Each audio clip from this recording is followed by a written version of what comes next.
In my previous video, I tested some reds from my Peerless watercolor set that I got. It was a ton of fun. I made a really fun wiggly design. I'm gonna do something similar, but this time I am trying out some of these paints that they used to create. So this is kind of just an older version. This company's been around forever and it's so cool. They sent me this one kind of from the archives and I'm really excited to try each of these colors and see what they look like. Maybe they've changed over time, maybe not.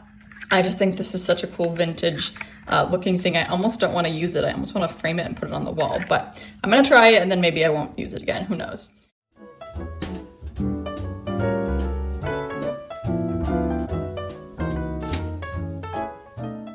I've got with me a paint palette that's empty because I like to make sure I can tell how opaque or transparent my colors are. So when I'm using a paint like this that I can't see exactly what the color looks like or how much water I've added, then I like to have a mixing area ready.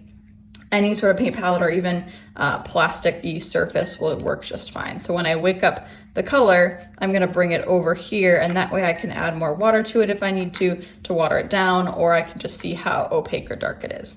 I'm gonna do the same kind of thing I did before where I just create some little wiggles and random shapes to kind of play with and see these colors. What's already so crazy is look how orange it looks like on there, but then when I actually paint with it, it is a bright, lovely, sunny yellow. This is almost a lemon yellow, and it's super bright. I really like this value. I'm oftentimes more of an orangey yellow person when it comes to picking my yellow paints to paint with. This is like pure primary color yellow, and you could make almost anything with this yellow color. So that's actually super fun. I'm gonna put a few random wiggles kind of across to give myself space to add the other colors as well. And I'm just gonna let all these colors kind of play together today. All right, let's try this red. Now it looks green to me. Whoa. Okay, I don't know if you can tell in the video, as soon as I touched it, it woke up and became red. That's just crazy. The earth is made of some crazy pigments and wow, I think that's so cool how people can take things from the earth, minerals, things like that, and just create paints. I'm assuming that's what like this is made of. Maybe there's some chemicals and science behind it too, but all of that at some point came from the ground. Now, one thing I'm doing too is I'm trying to add different amounts of water. So maybe I will add even more water to this color and lighten it as it gets taller, because then I can play with my amount of value. And my goal is to not let these colors touch, because then I can see them all separate and it just makes a cool, fun design. Now, of course, when you're playing with paint, you can always play it any sort of way. So you could make some of the colors bleed together. For this fun design, I just like how it looks when there's little bits of white in between those colors. All right, let's try some blue. Ooh, this is a nice blue. This makes sense. This palette is probably like a very primary palette. So we've got our three primary colors, and like these are literal primary colors. You've probably noticed if you've done painting before that paints are not always just blue or red or yellow. They oftentimes have a tint of another color with them. And if you're gonna be mixing other colors with your paints, you really want them to start as plain and simple as you can, because then you have more colors that you can actually make them for them. So this palette would have been a great one, or is a great one, to create any other color from, which is so much fun. Right now it feels like my elementary classroom that I used to teach in with all these bright primary colors, which makes me happy. Okay, interesting that it includes purple as the only secondary color it includes. I'm gonna jump over to that next. Oh, that's a very nice purple. I feel like purple these days is one of the colors oftentimes not included in a paint palette for some reason. I have a travel set that I love, but there's no purple in it. So I have to mix purple, which is fine because I love mixing colors. But it was just surprising, like of all the colors, why is purple the one not included?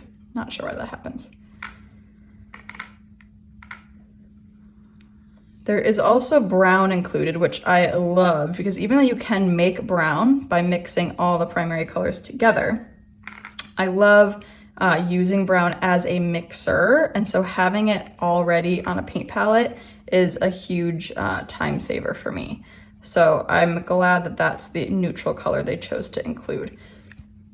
It used to be a thing that watercolor artists did not really use black. It was kind of forbidden or taboo. And so I'm not surprised this palette does not have a black in it.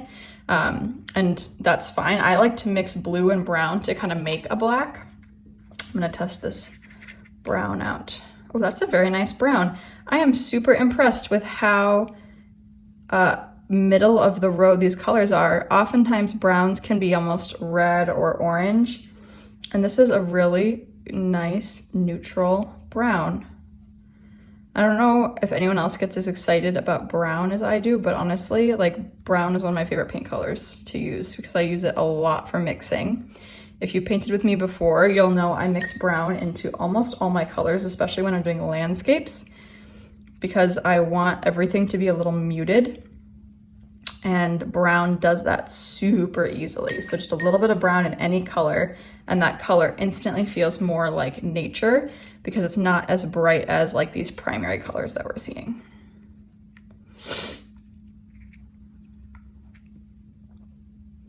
All right, now there aren't any greens or oranges, but since I've got a few little spots left, I'm gonna try to make it. So I'm gonna get my yellow. This is another reason to have a paint palette handy. And I'm gonna mix it with some of my blue that's already on here. Be a little bit more blue. Ooh, that's a very nice green.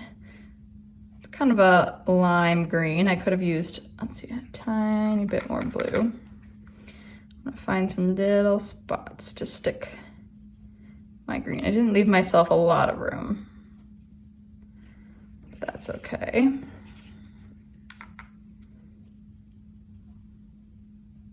And I'm gonna make a little bit of orange. So I've got some red on my paint palette, so I'm gonna grab some orange or yellow. Boom, instant orange. I don't know why color mixing is always magical to me.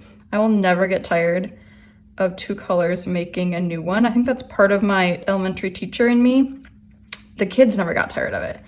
Anytime we mixed colors, it was like literal magic to them, which makes it a lot more exciting for adults as well.